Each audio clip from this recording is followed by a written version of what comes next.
लोगों ने अपना अपना दावा छोड़ दिया है। अब इस दावेदारी में आप समझ लीजिए ना कि पुराने लोग भी हाजिर हो रहे हैं। जैसे उपेंद्र कुशवाहा ने अपना मांग लिया दावा हिस्सा।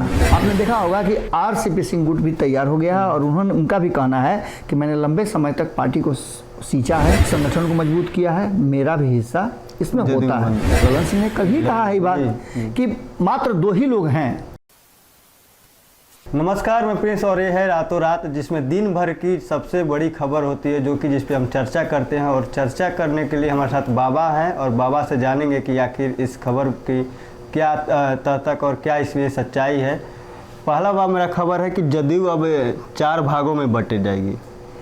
देखिए, सबसे बड़ी बात है कि जदयू के भीतर जो है वो चाहे जिस कारण से भी हो, किसी को भी आप कारण बता सकते हैं, उन कारणों में ये साफ नज़र आ रहा है कि जदयू का एक बार फिर से अलग अलग खंड में बंटना तय माना जा रहा है। उपेंद्र कुशवाहा ने अपनी हिस्सेदारी मांगी और उस हिस्सेदारी के बाद कई लोगों ने अपना अपना दावा छोड़ दिया है। अब इस दावेदारी में आप समझ लीजिए ना कि पुराने लोग भी हाजिर हो रहे हैं और वो भी अपना हिस्सा नीतीश कुमार में मांग रहे हैं। जैसे उपेंद्र कुशवाहा ने अपना मांग लिया दावा हिस्सा, तो उपेंद्र कुशवाहा के मांगने के बाद आपने देखा होगा कि आरसीपी सिंह गुट भी तैयार हो गया है और उनका भी कहना है कि मैंने लंबे समय तक पार्टी को सींचा है, संगठन को मजबूत किया है, मेरा भी हिस्सा इसमें होता है। जब उपेंद्र कुशवाहा को मिलेगा तो मुझे क्यों नहीं। इसके साथ साथ आपने देखा होगा कि प्रशांत किशोर लगातार बिहार में एक्टिव हैं। उनका भी कहना है कि इस पार्टी के लिए हमने भी बहुत कुछ किया है, तो मेरी हिस्सेदारी कहाँ गई। इसका मतलब है कि 3 हिस्सा तो हो गया, 3 दावेदार खड़े हो गए।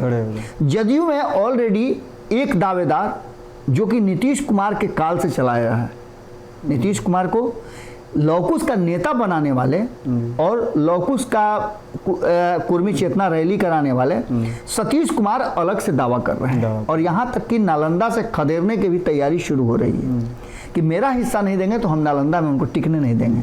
और उन्होंने एक रैली का भी आयोजन किया है जो 12 तारीख को बड़ी भारी, उनका कहना है कि बड़ी भारी मात्रा में लोग जुटेंगे और नीतीश कुमार के खिलाफ बिगुल फूका जाएगा। एक बार नीतीश को नेता बनाने के लिए हमने बिगुल फूका था, इस बार नीतीश को बाहर करने के लिए बिगुल फूका जाएगा। यानी कि नीतीश कुमार के खेमे में जदयू का 4 हिस्सा होना लगभग तय है। अच्छा, एक दूसरा हमारा सवाल है, क्या जदयू का बंदरबाट हो जाएगा क्या? ऐसा लगता है क्या? तो साफ लग रहा है ना आपको कि देखिए, जनता दल यूनाइटेड के भीतर एक खेमा ये कह रहा है कि 2 लोगों को छोड़ करके तीसरा कोई नहीं पद पर है। ललन सिंह ने कल ही कहा है बात कि मात्र 2 ही लोग हैं, लेकिन उसके साथ साथ और कई बातें सामने आ रही है। तो अभी नागा हो गया है। बिल्कुल, अभी नहीं, उसके अलावा बता रहे हैं आपको, अभी नागालैंड का जो प्रत्याशियों की घोषणा हुई उसमें आपने देखा होगा कि किसी ने हस्ताक्षर करके लिखा है महासचिव।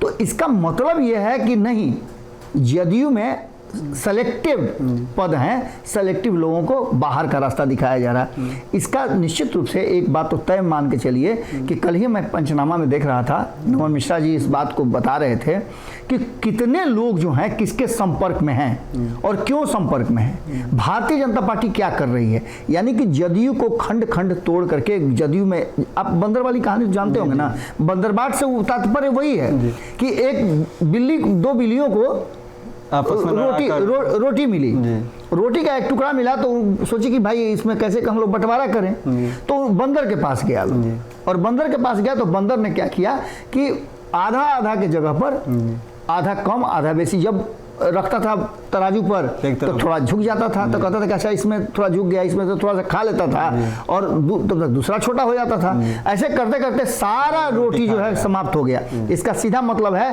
कि कौन बंदर है कौन बिल्ली है, तो सब कोई समझ रहे हैं। और पूरी इसकी प्लॉटिंग जो है हो चुकी है, बंदरबाट होना लगभग तय माना जा रहा है। और उपेंद्र कुशवाहा ने जो राग छेड़ा है, निश्चित रूप से इसके अलावा भीतर में बहुत सारी बातें चल रही हैं। जदयू के भीतर एक अलग तरह का, कहा जाए तो असमंजस की स्थिति है। क्या होगा क्या नहीं होगा ये कहना अभी थोड़ा सा जल्दबाजी होगा, लेकिन इतना तय नजर आ रहा है कि जदयू में बंदरबाट होगा। तीसरा सवाल होगा कि सभी पट्टीदारों ने अपना दावा ठोक दिया है। मैंने अभी आपको बताया कि देखिए, जो लोग मैंने लंबे समय से ये भूल गए थे कि जदयू भी कोई पार्टी है, मैंने भी कभी जदयू में काम किया है, वो सारे लोग नजर आ रहे हैं और सारे लोग दो तीन चीज़ों को बहुत मजबूती से रख रहे हैं। दिग्विजय सिंह के साथ क्या हुआ, जॉर्ज फर्नांडिस के साथ क्या हुआ, शरद यादव के साथ क्या हुआ। शरद यादव का अस्थि कलश तक आया तो उसको देखने और सम्मान देने नहीं गए नीतीश, इस बात को लेकर के भी चर्चाएं चल रही हैं। राष्ट्रीय अध्यक्ष बिल्कुल। इसके अलावे अभी बहुत सारा लंबा फहरिस्त है। आप देख लीजिए, आरसीपी सिंह का देख लीजिए, उपेंद्र कुशवाहा के साथ जो हो रहा है वो देख लीजिए। इसके अलावे आप देखिए सतीश कुमार के साथ क्या हुआ। अभी और भी फहरिस्त में लोग हैं, वो बहुत छोटे छोटे मैंने पद पर रहने वाले लोग या पार्टी में और भी संगठनिक तौर पर रहने वाले लोग, जैसे आप प्रशांत किशोर की बात कर लीजिए। इन सारे लोगों को वक्त वक्त पे नीतीश कुमार ने कहीं ना कहीं ये कहा है कि मेरे बाद आपको देखना है उत्तराधिकारी। और ऐसे में आप समझ सकते हैं कि जिनको जिनको उन्होंने उत्तराधिकारी बनाने की बात कही है, जिनसे भी वादा किया है, वो सारे लोग, सारे पटीदार साइड हो गए, एक साथ आ गए हैं और अपना अपना हिस्सा मांग रहे हैं। तो निश्चित रूप से एक तरफ जहां पार्टी का कई खंडों में विभक्त होना साफ नजर आ रहा है, वहीं हमने बता ही दिया कि विधायकों का और उनके सांसदों का किस तरह से बंटवारा होगा। ये भी आप देख सकते हैं, पंचनामा में नमन मिश्रा जी ने स्पष्ट तरीके से बताया है। और इसके लिए अलग अलग हिस्सेदारी, किसके हिस्से में क्या जगह, आप समझिए कि एनडीए से बाहर होने का अपना हिस्सा मांग रहे हैं चिराग पासवान जी, उनका भी हिस्सा होगा। मुकेश सहनी कि हमने आपको भाई 2 उपचुनाव में समर्थन दिया, आपने तीसरे में हमको काहे छोड़ दिया, वो भी अपना हिस्सेदारी मांग रहे हैं। यानी कि बिहार में जितने भी दल हैं वो सभी नीतीश कुमार में से अपना अपना हिस्सा मांग रहे हैं। जो देर सवेर भी रहा है या जरा सा भी नीतीश कुमार के साथ एक दिन भी रहा है, वो अपना अपना हिस्सा मांग रहा है। और यही कारण है कि सारे हिस्सेदार एक जगह आ गए हैं और पंचायती करने की बात कर रहे हैं कि हमारा भी हिस्सा दे दीजिए। चौथा सवाल है बाकी तेजस्वी यादव इस सब चीज़ों से किनारा कर रहे हैं। देखिए, तेजस्वी यादव के साथ तो सांप छुछुंदर वाली हाल हो गई है। तेजस्वी यादव आए तो जिस भावना से थे, वो निश्चित रूप से आपको पता है कि तेजस्वी यादव के आने के पीछे न तो बिहार का बहुत बड़ा विकास था, न नीतीश कुमार के साथ उनका बहुत ऐसा पारिवारिक संबंध बन गया था, न उनके साथ ऐसा कुछ था कि नीतीश कुमार बहुत कुछ बिहार को बदल देंगे, न भारतीय जनता पार्टी से कोई अदावत थी उस समय।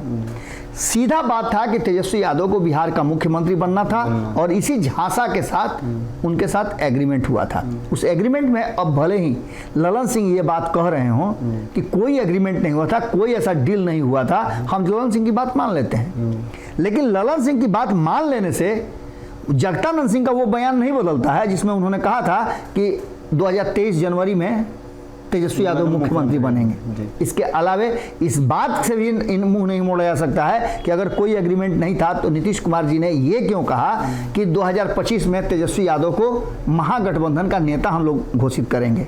ये सारी बातें आखिर क्यों हुई थी? तो भीतर ही भीतर कोई ना कोई ऐसी बात हो रही थी जो एग्रीमेंट के तहत हुआ था, लेकिन अब उस एग्रीमेंट के हिसाब से काम नहीं हो रहा है। इसलिए तेजस्वी यादव ने भी अपना हाथ खींच लिया है और सीधे तौर पे उनका कहना है कि बर्बाद होना है तो हो जाओ, टूटना है तो टूट जाओ, डूबना है तो डूब जाओ। लेकिन अगर जितना ज़्यादा डैमेज होगी जदयू, उतना ज़्यादा फायदा तेजस्वी यादव का होगा और इसलिए तेजस्वी यादव का चुप रहना ही ज़्यादा श्रेयस्कर है। आपने देखा होगा कि हाल फिलहाल में तेजस्वी यादव की टीम और जदयू की टीम में कितना रस्साकसी हुआ।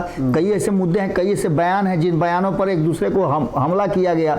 अशोक चौधरी पोथी पत्रा लेके बैठ गए तो किसी ने पोथी पत्रा को ही गलत साबित कर दिया, भिड़त हो गई। अब स्थिति यहाँ ये हो गई है कि जो कहा जाता था 100, अच्छा एक और चीज, 100 में 90 भाग हमारा, 10 का शासन 90 पर नहीं चलेगा। ये सब चीजें आज वही बदल गया है। आज 10 शोषित हैं और शोषण 90% लोग कर रहे हैं। ये भी बात सामने आ रही है। इसका सीधा मतलब है कि सारे पचड़े में से तेजस्वी यादव अपना हाथ निकालना चाहते हैं। जब कहीं हाथ फंस जाता है तो देखते हैं ना, वो तो आराम से निकालने का कोशिश करता है आराम से, जब नहीं निकलता है तो काट देता है कि नहीं काट देता है। तो जो रह गया है वो नमन जी कहते हैं कि जब छिपकली फंस जाती है दरवाजा के भीतर तो पूंछ कटा करके अपना बाहर निकल जाती है। उसी तरह से तेजस्वी यादव को ऐसा लगने लगा है कि भाई तो एग्रीमेंट हो गया, सब कुछ हो गया, सरकार में तो आ गए, लेकिन मनसा पूरा नहीं हो रहा है। तो ऐसी स्थिति में संगठन और पार्टी दोनों पर असर पड़ रहा है।